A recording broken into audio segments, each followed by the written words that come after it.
ध्रुव धर्म धुरंधरं शीलरास शुभाननम भयम बंदा मय बंदम भीमम वेद नामकम।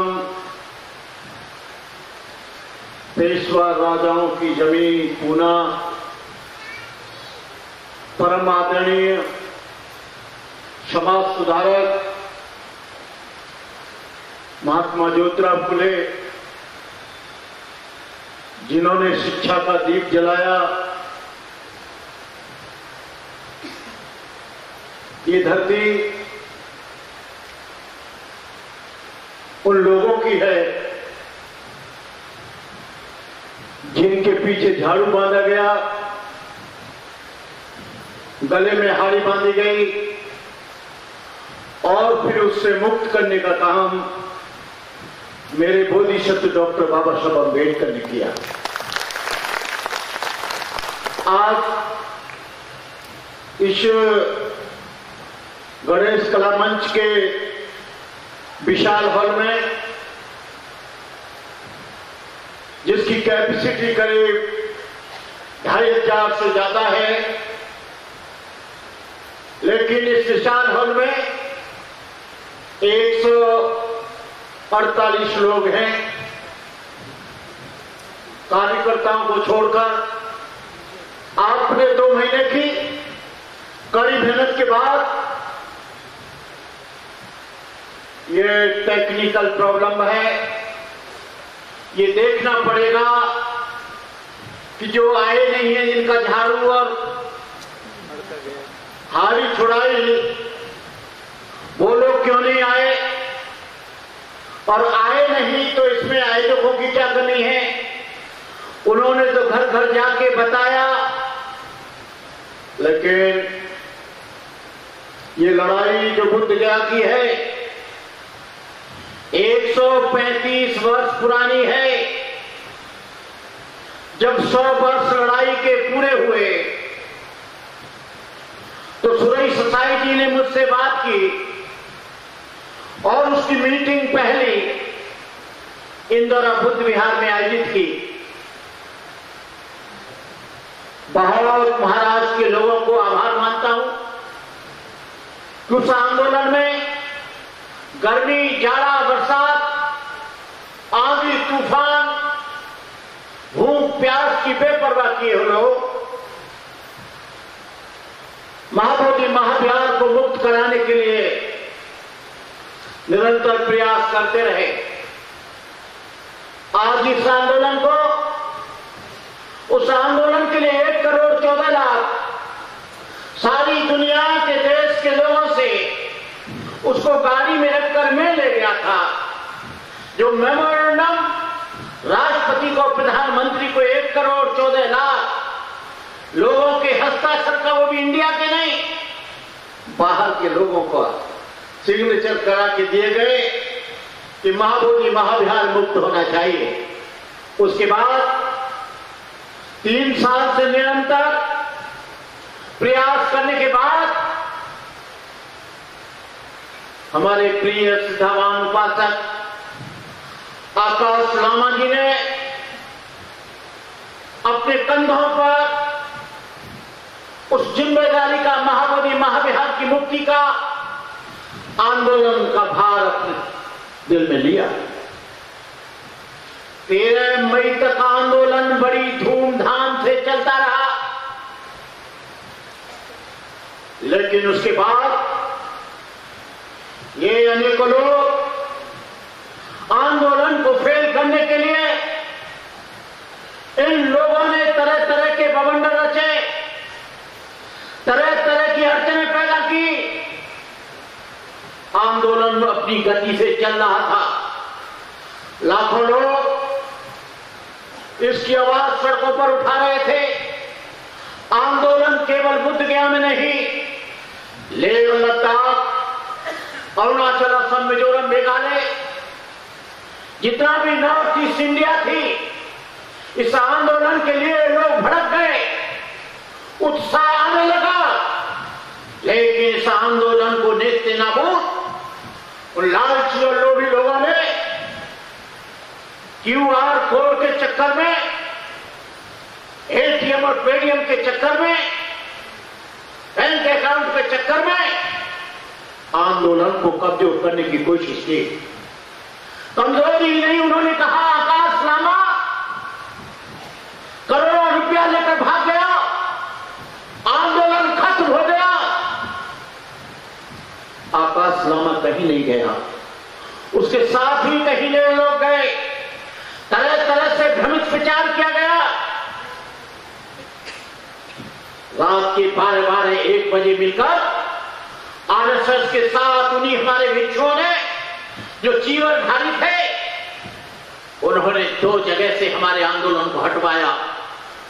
लेकिन फिर भी हमारे लोगों की हिम्मत नहीं टूटी, वो लगातार बैठे रहे।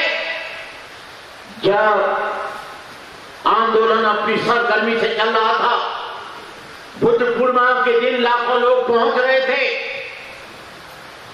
अब आंदोलन के इन लोगों ने षड्यंत्र करके 8 टुकड़े कर दिए। लामा के आंदोलन को तो कुछ नहीं हुआ, लेकिन समाज में गलत मैसेज देने के लिए के राहुल ने अपना एक आंदोलन शुरू कर दिया, सुमित रतन ने अपना एक आंदोलन शुरू कर दिया, विमल कीर्ति ने अपना एक आंदोलन शुरू कर दिया, हर्ष मोदी ने अपना एक आंदोलन शुरू कर दिया और विनयाचार्य ने अपना उस आंदोलन को हाईजैक करने के लिए लोगों ने, जो 8 के 8 लोग हैं, आकाश लामा 1949 एक्ट के पीछे पड़ा था और लामा के पीछे 8 लोग पड़े थे। राजेंद्र पाल गौतम, मेरे मित्र भंते आनंद, जो मेरे साथ आंदोलन में थे 1992 में, आंदोलन की शुरुआत 1992 में हुई। चैत्य भूमि से बड़ा रथ निकाला गया 40 गाड़ियों के साथ। भंते करुणाकर चैत्य भूमि से लेकर आज से 35 साल पहले बुलेट गाड़ी से बुद्ध गया तक खाने पीने की व्यवस्था करता रहा। इस बात को पूरा देश जानता है। लेकिन आज जो आंदोलन चल रहा है, इस बात पर हमको चर्चा करनी है कि ये बिहार मुक्त कैसे होना चाहिए। मैं बुद्ध चर्या के बारे में या बुद्ध के संदेश बारे में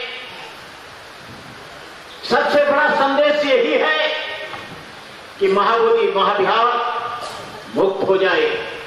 इस बोधि सत्य डॉक्टर बाबा साहब ने बड़ी आशाओं के साथ 14 अक्टूबर 1956 को जिस बुद्धिज्म को एक्सेप्ट किया था, और उन्होंने सोचा था कि मेरे लोग अंधविश्वास, आडंबर, पाखंड, ढोंग, जादू टोना, तमाम चीजों से जो धर्म और कर्म कांड के नाम पर इनका पैसा बर्बाद होता है, ये बचेंगे और जातिवाद के बंधन से टूट जाएंगे।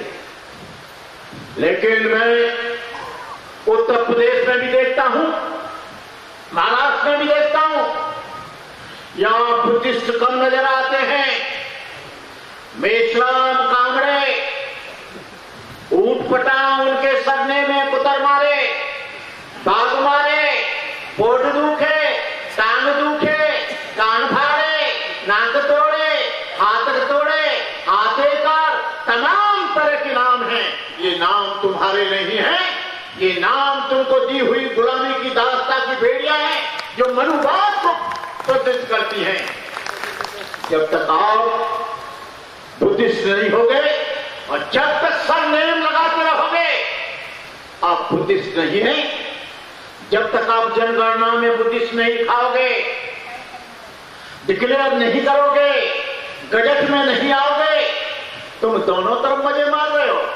इधर बुद्ध धर्म की भी बात कर रहे हो, उधर जो है रिजर्वेशन भी ले रहे हो।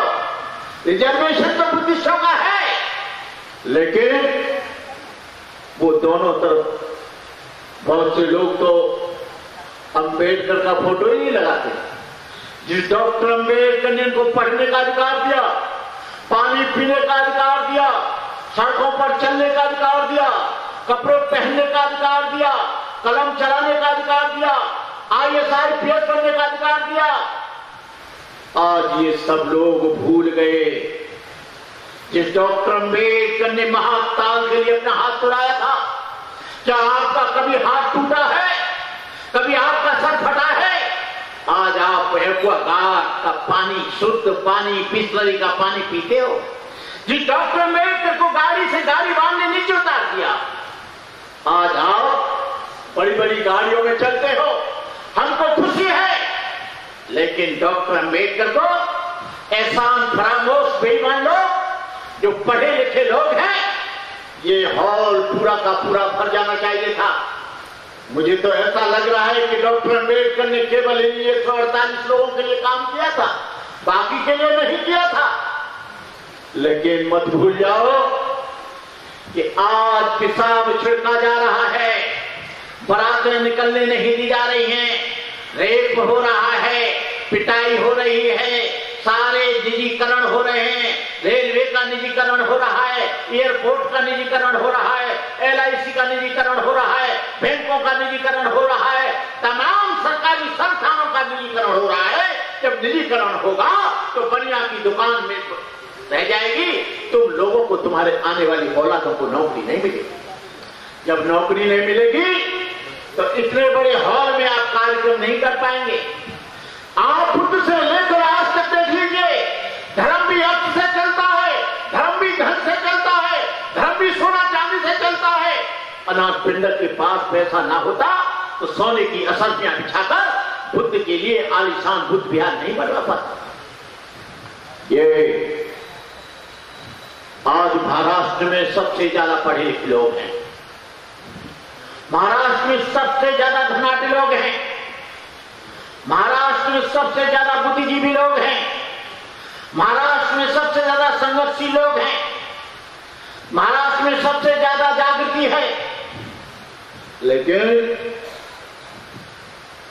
हर एक घर में एक संस्था है, हर एक घर में एक नेता है, हर एक घर में एक लीडर है,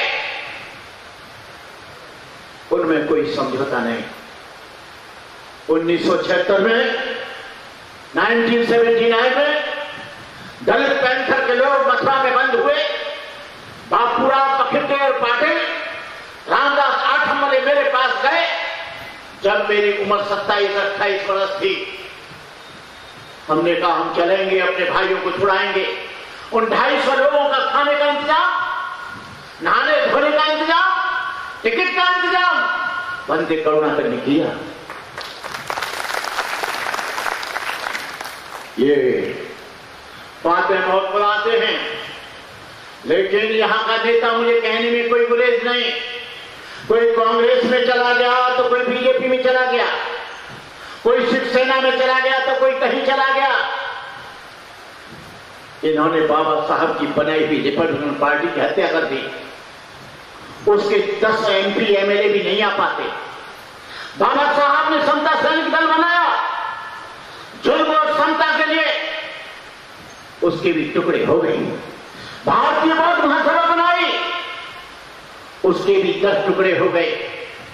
हम लोग समाज में एकता की बात करते हैं, लेकिन राजरतन कुछ और गाते हैं, भीमराव कुछ और गाते हैं, प्रकाश अंबेडकर कुछ और गाते हैं, आनंदराव कुछ और गाते हैं। अरे भाई, आपको मालूम होना चाहिए, आप पढ़े लिखे लोग हो। सत्ता बदलती है तो व्यवस्था बदलती है, सत्ता बदलती है तो धर्म मजबूत होता है। बीजेपी आई तो उन्होंने मस्जिदों पर भी जय श्री राम लिखवा दिया। उनकी गवर्नमेंट आई, आपकी मूर्तियां अयोध्या में खोदी गई, बुद्ध की निकली, उनको क्रैशर में पिसवा दिया गया। आपके तमाम मंदिर हैं। उत्तर प्रदेश में 4 बार बीएसपी की गवर्नमेंट आई। बीएसपी ने बहुजन समाज के महापुरुषों का बहुत सम्मान किया। जितने भी महापुरुष सबकी मूर्ति लगाई, जितने भी महापुरुष उनके नाम से जिले बनाए। अंबेडकर नगर बनाया, बुद्ध नगर बनाया, ज्योतिराव फुले नगर बनाया, गाडगे महाराज नगर बनाया, साहू जी महाराज उल्लासनगर बनाया, कबीरनगर बनाया। केवल एक मराठवाड़ा यूनिवर्सिटी के नाम पर केवल अंबेडकर लिखने के लिए सैकड़ों बच्चों ने यहां आंदोलन किया, मारे गए। क्योंकि तुम्हारी सत्ता नहीं थी इसलिए मारे गए। और उत्तर प्रदेश की सत्ता आई तो 250 वर्ष पुरानी यूनिवर्सिटी को, जो आगरा यूनिवर्सिटी अंग्रेजों के समय थी, उसको भीमराव डॉक्टर अंबेडकर यूनिवर्सिटी बना दिया गया। हम लोग, मैं आहत होता हूं। 8 अक्टूबर 1974 को भंते बना। डबल एमए करने के बाद 2024 को मेरे 50 वर्ष पूरे हुए। मैं घूम घूम कर समाज को संदेश देने का काम करता हूं, पूरे देश में काम करता हूं। डॉक्टर अम्बेडकर को बड़ी गहराई से पढ़ा।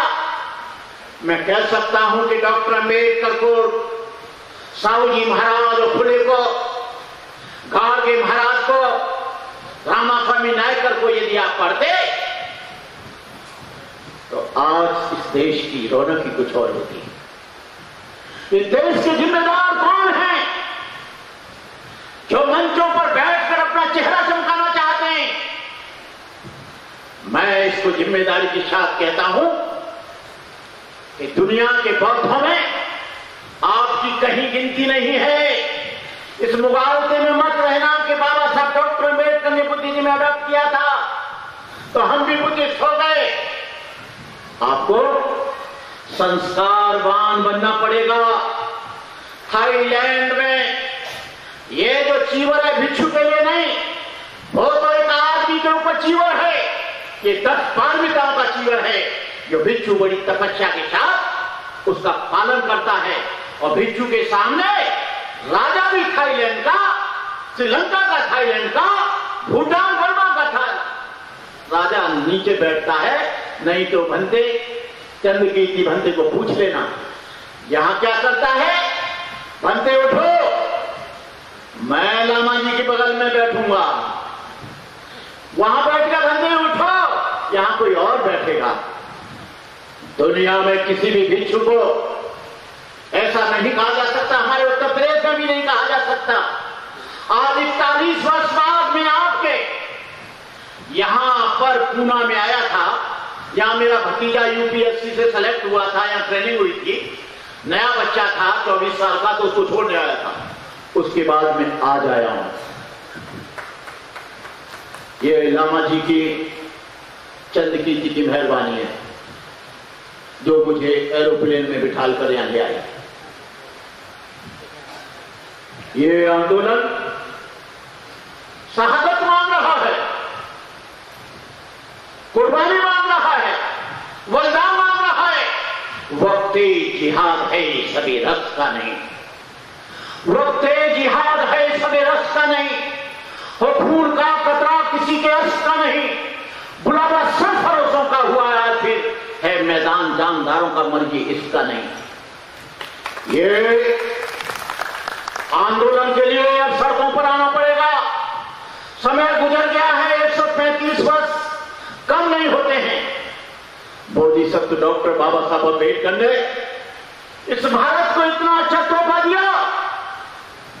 भूले भटके भारत को देव बौद्ध धर्म का ज्ञान दिया, पंचशील देकर जनता को देश का निर्माण किया, अपने अथक परिश्रम से लेकिन भारत का संविधान दिया, स्त्री और अछूतों को समता शक्ति सम्मान दिया। ये आरएसएस के लोग जो हमारे बुद्ध विहार पर बैठे हैं, इनको हम बता देना चाहते हैं कि आज तुम्हारे जो मंदिर बचे हैं, आज तुम जो स्वतंत्रता से घूम रहे हो, ये बोधिसत्व डॉक्टर बाबा साहब अम्बेडकर की देन है। डॉक्टर अम्बेडकर यदि मुसलमान हो जाते, करोड़ों लोगों के मस्तिष्क मक्का मदीने चले जाते। यदि बाबा साहब अम्बेडकर ईसाई हो जाते, करोड़ों लोगों के मस्तिष्क यरूशलेम, न्यूजीलैंड, पोलैंड चले जाते। लेकिन बाबा साहब ने ये सोचा, मैं ऐसे धर्म को स्वीकार करूंगा जो भारत की धरती पर पैदा हुआ। इस देश का प्रधानमंत्री बेईमान, इस देश की अंबानी की बीवी विदेश जाती है, कहती है I am coming from India, lord Buddha please. Modi ji कहते हैं कि मैं बुद्ध देश से आया हूं, सर पर मूर्ति रखकर जाएंगे, कहेंगे मुझे हिरोशिमा का वो बुद्ध विहार दिखाओ। ताइवान में जाएंगे तो वहां कहेंगे मुझे बुद्ध विहार दिखाओ। जापान में जाएंगे तो समुराई बुद्ध विहार दिखाओ। थाईलैंड में जाएंगे तो प्राचीन बुद्ध विहार दिखाओ। मैं बुद्ध देश से आया हूं और बौद्धों पर यहां जुल्म हो रहा है, अत्याचार हो रहा है, अन्याय हो रहा है, पुलिस अपमानित कर रही है, लोगों को जेल में ठूस रही है। ये बुद्ध देश से आए। ये लोग बहुत फितरती हैं, इनकी बातों में मत आ जाना, बहुत जुमलेबाज हैं, ये लोग बहुत झूठे और बेईमान हैं। मैं भगवान बुद्ध का धर्म किसी एक जाति के लिए नहीं है, किसी एक वर्ग के लिए नहीं है, किसी एक पुरुष के लिए नहीं है। भगवान बुद्ध का संपूर्ण जीवन दया, करुणा, मैत्री, प्रेम, अहिंसा, बंधुत्व, समदृष्टि और समता से भरपूर था। यदि उनके जीवन की किसी भी घटना को लिया जाए, एक भी श्रृंखला इसके विपरीत जाती दिखाई न मिलेगी। क्या निधन, क्या धनी, क्या मूर्ख, क्या विद्वान, उनके प्रभाव में कौन नहीं बहा। करुणा से द्रवित होकर रोगियों की सेवा की, क्षुधार्तों को भोजन दिया, मानधुनों को सम्मान दिखाया। आज बौद्ध धर्म अंदर अंदर जातिवाद घुसता जा रहा है, इसको रोकना होगा। ये नहीं रुका।